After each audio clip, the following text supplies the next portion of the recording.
wobbling. It's fine now. It's totally good. Are we live? It looks like it's Yeah, we're listening live to now. me. Hey, we're live now. Hey, everybody. I'm Denise Lockwood. I'm the owner of the Racine County Eye news website. We're happy you're with us. We are having coffee with a candidate, or actually apple cider. This is Dave Degroot and Heather Asiyanbi. Heather's my partner in crime. Dave is actually, he's seeking the candidacy of He's seeking the seat the seat.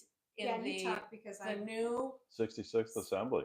66th Assembly District, but he is currently serving as the Mount Pleasant Village President. That's right. Some of you know me as the president of Mount Pleasant. So, why don't you introduce yourself and tell us a little bit about your background and why you chose to run for the seat? Well, again, David Degroot. I've lived in the district actually all my life. Born and raised here. Lived in the city of Racine growing up. Lived in the city of Racine for a while when I first got married a long time ago, and then from there we moved to the village of Elmwood Park, where we stayed for about 15 years, and for the last 26 years now, I've been living in the village of Mount Pleasant. So, and this district has actually changed boundaries. So, can you talk a little bit about the boundaries and like what you know about the district? Like, who is that district? I mean, like some of the demographics surrounding that area.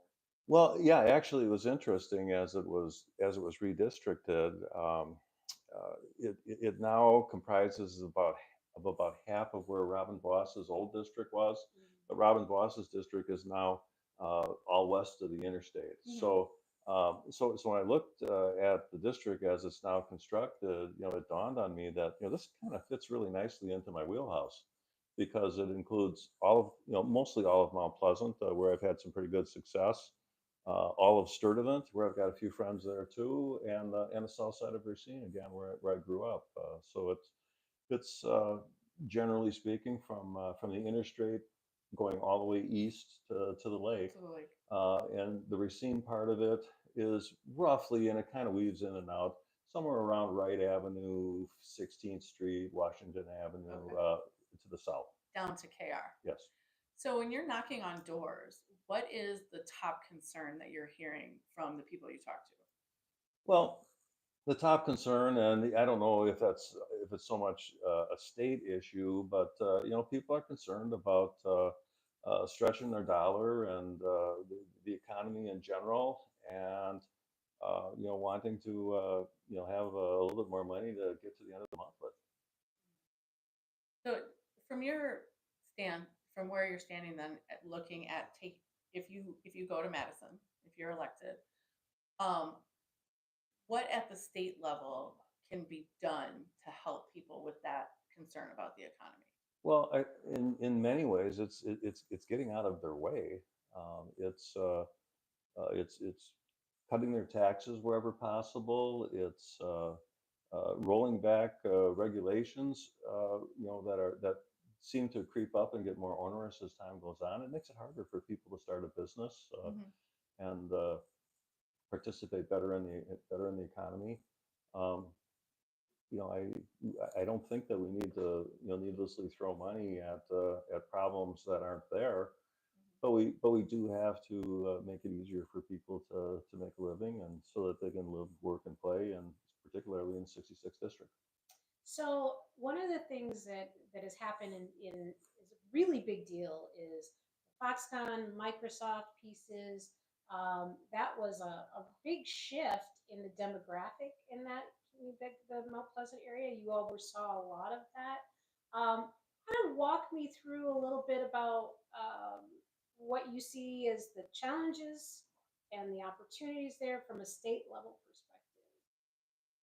Well, I mean, just going back to when the opportunity presented itself, if you wind back to 2013 to 2017, there wasn't a lot going on There's a lot of farming in our district. Yeah.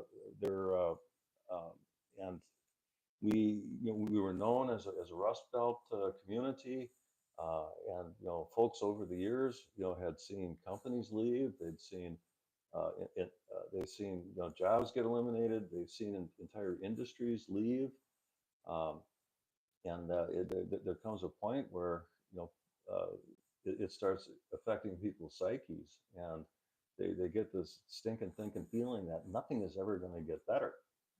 So we were able to kind of turn the tables when the Foxconn opportunity arrived. Hmm.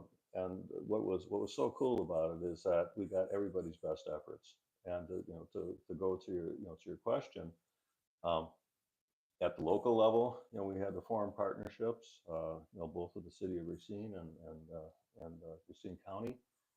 At the state level, we needed special enabling legislation to allow us to put together what was going to become the mother of all tax increment districts. Hmm. And so we were able to work with the state legislature, both Democrats and Republicans, bipartisan legislation.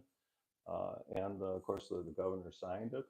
We got help from the nationally along the way, through the federal systems, the Department of Transportation that granted us $80 million to jumpstart the I-94 corridor that had been put on the back burner because some things were seen at the time, like the Milwaukee Zoo interchange, were seen as a higher priority. So we were able to muscle our way back into what's important to put together the infrastructure, the electricity, the water, the sewer, the highways and the byways to create this infrastructure so that we could build, what was supposed to be, a fantastic opportunity.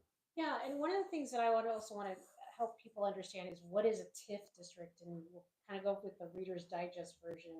Do you want to explain that? Because I can explain it, but do you want to explain it? Because you might do a little better job in explaining. Because I'm sure you've had to explain a little of this. Well, TIFs and TIDs, tax increment districts, tax increment financing, are kind of used interchangeably to accomplish the same goal. And that is to use development to create tax increment. Um, and when a TID is formed, it's the value of it is frozen at the base level of it. In this case, a lot of farmland, and that base increment is what gets paid out into the communities and as far as tax goes, um, for the other taxing entities. Not only the municipality, in this case Mount Pleasant, but also the county, Gateway, and Racine Unified, the Right. various taxing districts. So that level gets frozen, and then as the development occurs from the ground up, uh, that added value, or what we call the increment, is Right. what pays for all of the infrastructure, the bonding, the money that has to be borrowed in order to create the the transformation in the first place. Right. It's So while through the life of the TID, that tax increment stays within it to service the bonding, Hmm. and at some point in time in the future, once the obligations are all taken care of, then that TID is able to close, and the rest of the tax entities are able to again receive the benefit of those taxes. yeah. Go ahead. Um, Given the way the project evolved over the years, and now Microsoft has come in to, I guess, take up the mantle. Um, how satisfied are you with the outcome compared to either just flat, are you okay with it, or compared to what we all hoped would happen with Foxconn? Well, I think as drawn up, what we're trying to do is create an exceptional Hmm. technological park. Um, Foxconn, I think anybody can agree at this point, probably under promised and well under how's that, over promised and Over under promise and delivers under deliver. under Yeah. under delivered. That's right. Um, but at the same time, I have to tip my hat to Foxconn because somebody also had to be first. Somebody had to come in and do the pioneering and set the direction, and plow the direction of which we were going to go. Um, Foxconn, came in and they did their part to at least get us to a point where we could get all the infrastructure put in, Hmm. so that there could be a second entity coming in. The first person coming in, doesn't always get to where they want it to be. But in this case, uh, Foxconn certainly put us on the international map. Everybody knows where Mount Pleasant, Wisconsin is across the world now. Mhm. And we knew that there would be somebody that would be next. And so Excuse me. there were any number of people constantly carping and complaining that we were failing and that we were going to go bankrupt and all that. We never took our eye off of the prize, which was developing out the uh, the industrial park the way that we thought it should be. We kept working, and we had any number of other entities that were interested in coming, and for whatever reason or not, some of them didn't work out. But Microsoft, I guarantee you, they certainly would not have come knocking on our door had we not had all that infrastructure in place. They were looking for a shovel-ready project that they could start years ago, and we happen to have something there for 'em right now. Can you frame out like the magnitude? Because I think people don't always understand the magnitude of some of the what's about to come and what has happened. Because I know that construction is happening because my daughter's husband or her fiance actually works on the project. So I know there's a lot going on there. So I want to make sure that people understand what's happened, what is going to happen, and where are we now, right? Well, I might well have waved to him as I was on a tour today. I just came from Microsoft tour of the grounds, and so I'm a little bit jazzed about that. I'm telling you, it's its own little city going on. One of the from the street, a good view is when you come over the bridge on KR and you look down. It's just a beehive of activity on any given day. They have 1,700 employees there, multiple shifts, and they're working hours on Sunday as well. But the project, continues to grow at a massive So rate. there's different phases though, right? So like frame that out because I know there's a couple of different phases. Right. Well, And there's more coming. where you're seeing most of the activity is, well, for whatever reason, let's just call it phase one. Right. Phase two, of course, is happening across the railroad tracks on that what area three parcel that we call. That would be right across the street from Foxconn. So that's continuing at a pace, and a second general contractor was named for that phase.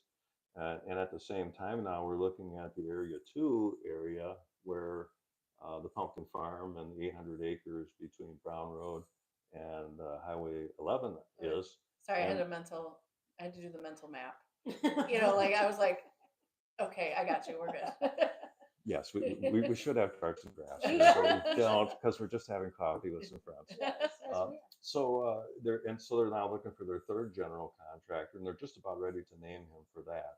So we anticipate, although they've said 2026 for the first phase to open, I've got a feeling that that's going to be open mid next year. Really? It's going that fast? Yeah. Okay. So let's switch gears just a little bit. We want to talk about education funding. Mhm. So most school districts in the state are holding referendums, not necessarily for facilities, but for operations. What do you see as the future of education funding in Wisconsin so that districts aren't having to continually go back to their community taxpayers to meet their operational budgets? Well, I think the first thing they have to do is look and see if they're doing everything they can to manage the dollars that they have coming in. Um, I've heard my opponent out there, saying that Act 10 should go away, and I'm not a believer of that because if the school district is having operational problems, Act 10 was designed to alleviate that to a great extent. So, the question then becomes is that school district using the tools that Act 10 laid out for them to use? Because from what I've heard, those of them that have been able to continue to hire more teachers and grow their educational product. Yeah. Those that haven't seem to be having issues on their year-to-year budgets. I think one of the things that as we've been looking at a lot of these school budgets, is like the cost of insurance because of COVID skyrocketed, and so a lot of these school districts have had to like position themselves differently so that they can absorb those costs, and that's one of the biggest challenges. And you also have a lot more focus on really helping kids through a lot more stuff because of COVID. And so, like, what do you see as the role of state government in financing education so that we've got, we're addressing some of those issues? Well, to a large extent, uh, the state gets involved on a per capita basis, and the more kids that are in school, the greater the state aid is, um, and and that could be an issue as well. It seemed to work okay as more kids were going to school, and the way the demographics were, the families continued to grow, and it seemed to work under those circumstances. But now you have a bit of a decline in enrollment, and so with less pupils, there's less state aid.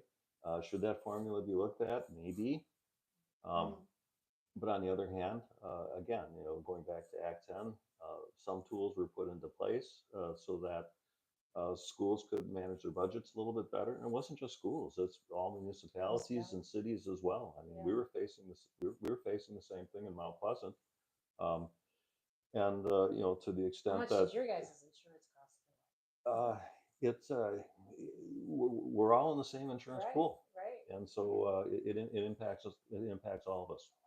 And are employees happy to see that they have a bigger deductible to pay? No, certainly not. But if you want the good insurance, there has to be a way to afford it and maintain it.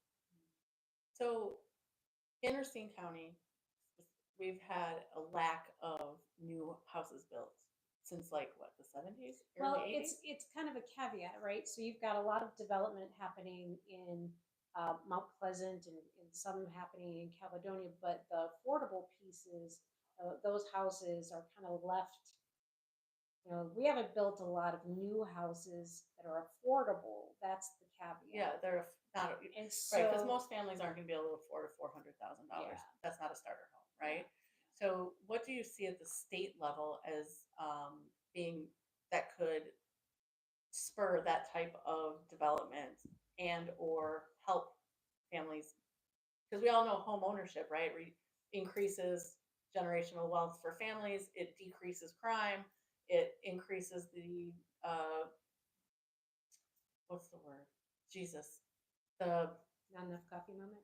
I mean, I don't drink coffee, but Well, that's really the likelihood increases the likelihood that families have more stability, kids do better in school. All these things come from home ownership, right? And it supports the community too, right? Like ancillary businesses and services, all that stuff. So, what do you see as the state's role in being able to have any influence on this area? Well, I'm living testament that home ownership, certainly helps in the wealth and stability department because, we bought our first home when we were 21 years old and getting married, and we were able to, go up the scale from that, and certainly it's a big part of the nest egg, and in fact, the home is most people's greatest asset, Mhm. the most expensive asset that they have. In the village of Mount Pleasant, we were able to uh, add housing, not so much starter houses, but there was also a need from the 1970s because nothing had been built, Right. in decades, even in terms of apartments and more concentrated living. So that was pointed out to us a few years back, and we took that to heart. We changed some of our ordinances at the local level to make it easier for mixed use developments to Mhm. happen. in some cases to smallen the lot size, Mhm. so that the lot size or the lot value would be a lesser component of the construction costs. Um, so we were able to put on a lot of market rate apartments. The last I looked is about, I think we're up to about 1,800, in the last few years In Mount Pleasant. in the Mount Pleasant area. Interesting. Okay. I know that Caledonia, to your point, has been putting on housing units as well. Mhm. In Mount Pleasant, we haven't really done much in the way of new development subdivisions because of COVID and because of 2008 and banking crisis and all Mhm. that, and the bankruptcies that happened. There was a lot of infill properties and here and there, and so those are getting built out and finished. But it is a hard uh, process to have a affordable house pencil out for a developer to build. Yeah. Um, I like the idea of home ownership, and I know that through some of the state programs that we have, WIDA Mhm. comes to mind. They're always interested in being involved to help affordable housing go in. So one of the lenses of stories that we're working on also is around immigration. And you're starting to see a lot more immigration, especially from people who are coming across the border that are undocumented into the Racine County area. One of the things that we also know is you also have kind of a really kind of a tipping point where a lot of these businesses are using that labor because we have a people shortage, right? So even since 2014, I covered manufacturing, and we had been talking about that, the person shortage. We had a quality problem and a quantity problem. So Racine County, and especially in Racine, and I understand that's not your all of your jurisdiction that you would be representing, but this is also an employment problem of how we kind of address some of these issues, because you've got shortages in healthcare and shortages in construction workers and Social, childcare. hospitality. Yeah. So like where do you see some of the opportunities in helping businesses really who are wrestling with how are we going to get our products out the door and how do we get that food out the door if we don't have human beings to help us do these things? Well, you've asked about 30 questions right now, and I'll do the best I I'm can. going to give you an opportunity. Yeah, yeah. Well, some of it also is a societal thing because we have a lot of able-bodied people out there that simply aren't working, be it by choice or because they are getting government payments or other payments in other ways that make them comfortable enough so that they don't have to work. Um, that's that's an issue that is a societal choice at this point in time. So to say that there is a shortage of workers, I'm not sure that I'm down for that. There may be a shortage of people that don't want to It's work. complicated. I don't know that Yeah, I'm going to push back a little on the don't want to work thing because a lot of it has to do with transportation, right? well, it's If not the just jobs are, transportation. but it is though, because if jobs are out in Mount Pleasant and Sturdivant and you're in the city and you don't have a car, then how do you get to work? Right? So transportation could be an issue. It might not be that they don't want to work or that, but it could be they just can't get there and or they don't have childcare because childcare is too expensive, Well, right? and I'm going to push back on you then because those that are the job providers uh, are happy to take on those kinds of issues in terms of getting their people to work. They'll send somebody out to pick them up. All employers will do that? Most that I've talked to. In the Renaissance Business Park, like I'm using that as an example because that's I like mean, the I biggest think one out there are some, Dave. I do think there are some, and I think there is some programming around that. And but we were talking to Bob Whitkey yesterday. He was talking about the childcare issue, and that's something that has definitely been an issue. But do you see a role in state government Yeah. to help with that problem? And if Um, so, what would that look like? I'm not sure what it would look like, but it is something that is another obstacle to people finding work. Yeah. If if you want to go to work and you have small children, obviously there needs to be a methodology to have them taken care of Right. while you're working and trying to improve your life. Mhm. Yeah. So that's something that the state is always, should be interested in looking at. However, at the same time, um, there have been other programs in the past, Mhm. and you don't want to have too much duplicative effort.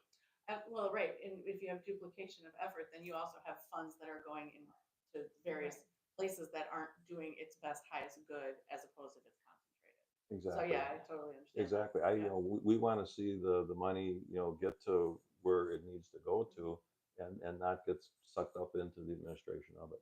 Well, and also that kind of raises another point is that the state government has a big surplus right now. Mhm. So what would you do with it if you were?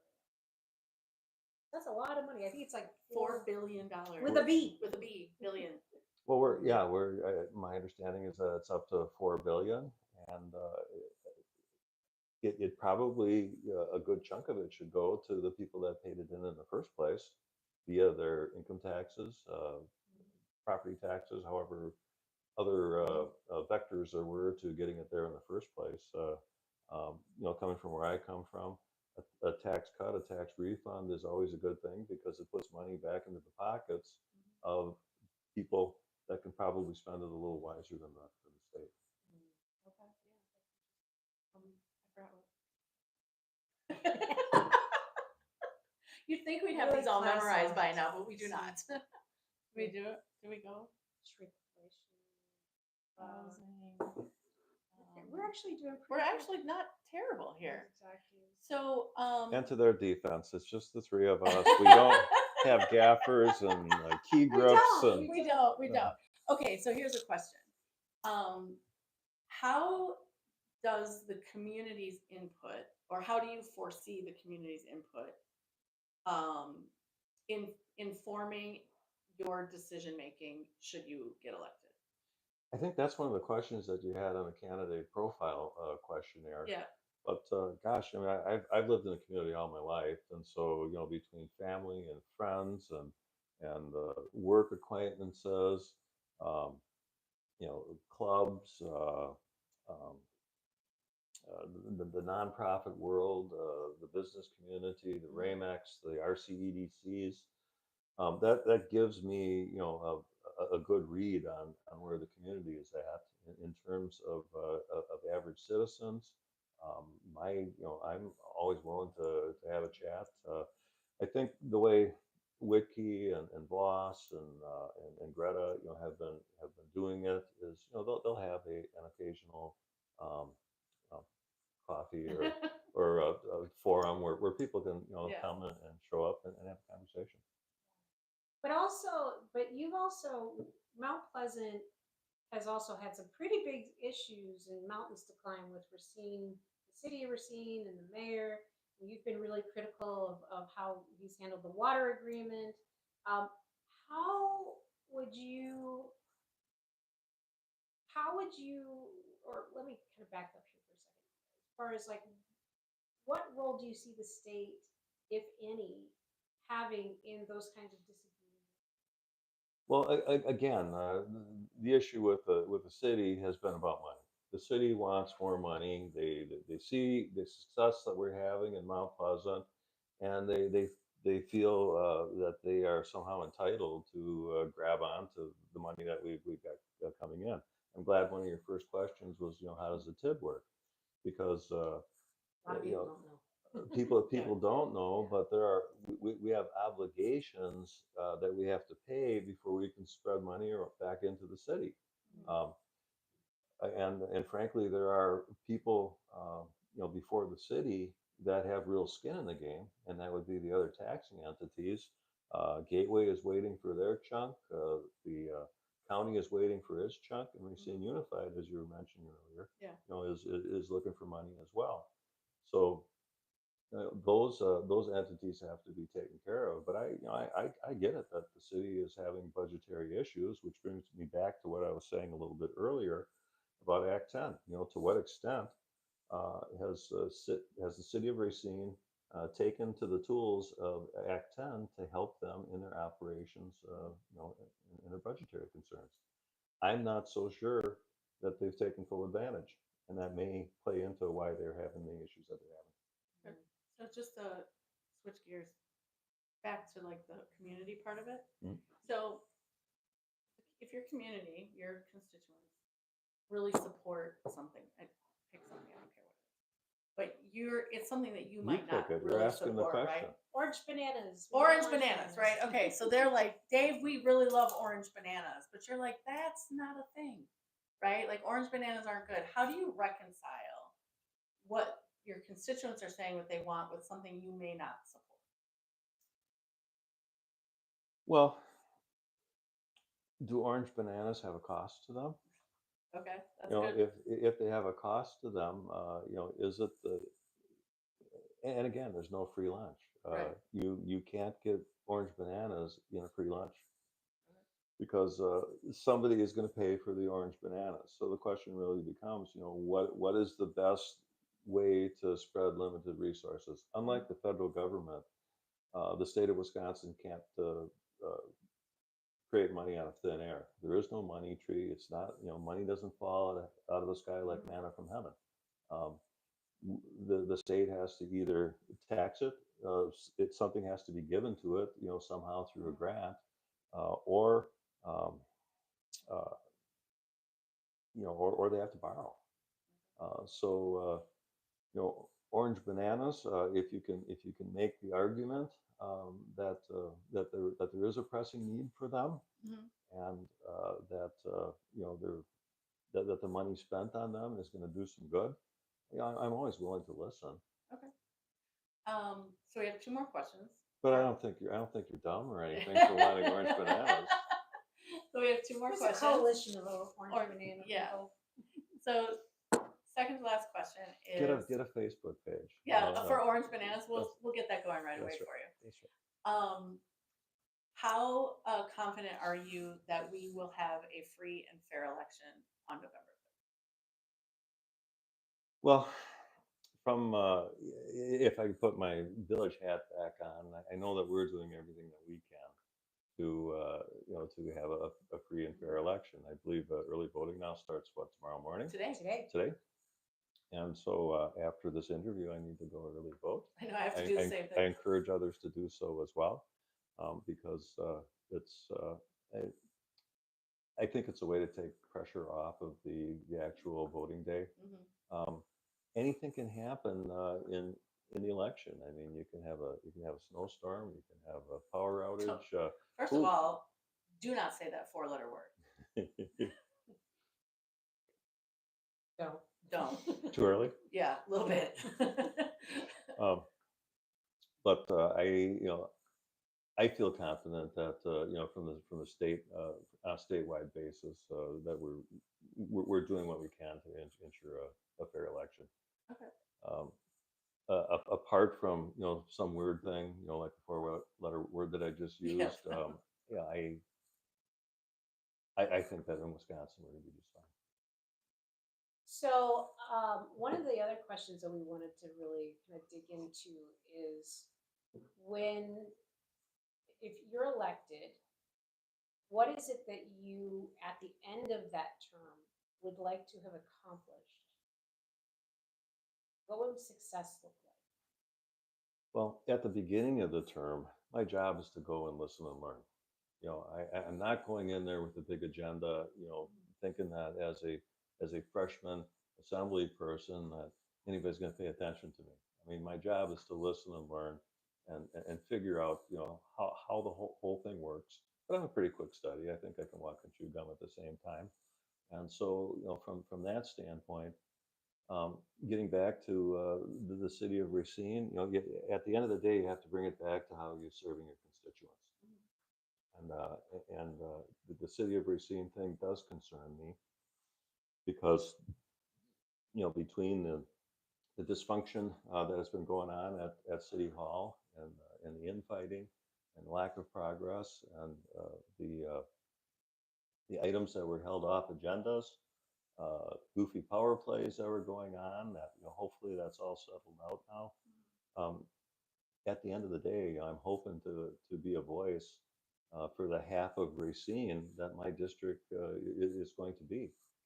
How will you, and I know this is obviously asking you to look into a future you can't possibly predict, but the city of Racine needs, wants, whatever you want to call it, is much different than the demographics of Mount Pleasant and Sturtevant. Although for anybody who's not super familiar with the south side of the city, and it's got a very wonky border with Mount Pleasant. So like part of Mount Pleasant actually you might think is the city of Racine, but it's not.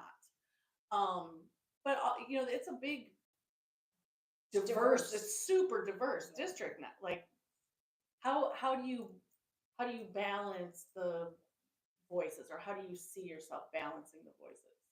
Well, it's a complex one. It certainly is. But at the end of the day, it's about finding ways to win. Yeah. And the city, should be the biggest economic driver in Racine County, let alone the district. And we have to find ways to help them win. Go ahead. We haven't hung around each other only like a zillion years and years.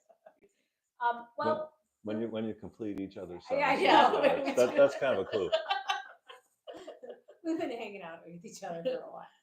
But one of the things, we're really grateful that you sat down with us. Yeah, so thank you for that. And we would love to actually keep doing this even beyond elections, because one of the things that we feel very passionate about is that one of the reasons why Heather and I thought this would be such a better format is because people can just listen and to the answers. We don't listen enough. Well, it's a more relaxing format. There isn't this competition, that's tight in the air, and people can be them. Yeah. So are you going to come back? Why not? We're so delightful, aren't we? With all the help that we're getting here. I know. With our lighting experts and sound people, yes. I'm just gonna go through the list just to be sure. Okay, we have that. We did that. We didn't talk about lift. Oh, we didn't.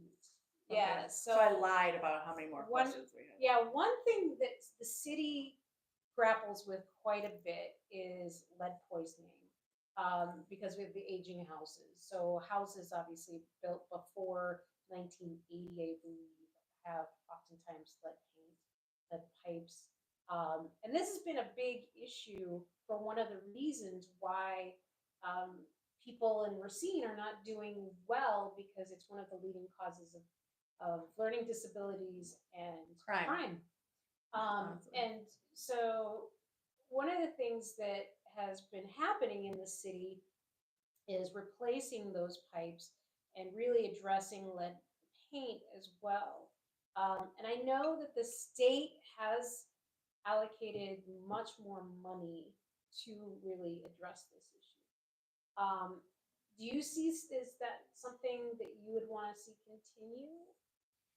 Well, in the city, you certainly know where they're remediating lead pipes, because you can't get down this street, and then you can't get down that street, everything's, and everything's kind of jumbled up. But I think that's a sign of progress, and I believe that even though it is very inconveniencing if you happen to live on that street or adjacent to it, I think people clearly understand that it's important to get the lead out and replace it with plastic or copper or whatever they're using from the curb stop.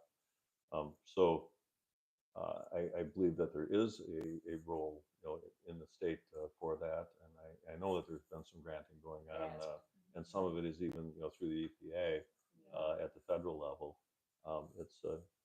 It's an issue, and that's something that I certainly support. I hate it when that It's just like, Is it on there somewhere? no, it is not. It was a follow-up for something else. Don't worry about it. Okay. No, no, I think we covered. So let's go back to inflation for just a moment. Okay. What are your thoughts on the proposed tariffs by former President Trump and how that could impact Racine County families? Well, what Trump has been trying to do is strike a balance between NAFTA, which sent a lot of Racine jobs overseas, and uh, and and trying to find a way to bring them back. Um, you know, the conservative hat on me says that tariffs and taxes are bad, and yet on the other hand, when he approached that in his first presidency and had that going on, you did see where companies that were doing overseas operations were starting to reinvest in the United States, so that they didn't have to pay the tariffs. I don't. Yeah, I guess we'll see where that goes. But the first brush that we had with it seemed to be more positive than negative. All right, we good? I think we are. We thank you so Thank you for much. being It here. wasn't painful, was it? Really? Less so than a dental exam. I mean, I'll take that as a compliment. But thank you, everybody. less suckier than it could have been. No, No, had a great time. I really, really enjoyed this conversation on so many different levels, because you get to see people, like politicians, be people, and like have, just really kind of dig into the why and how and where are they going and their vision. It's such an important thing to have. So we are so grateful that you are part of this, and we really appreciate every Thanks single for one coming of down us. today. Yeah. I try not to wear a happy politician face. I try to be the real me as much as I grumpy can. one? But I Yeah. had a great time here. Thanks Yeah. for everything. Thank you.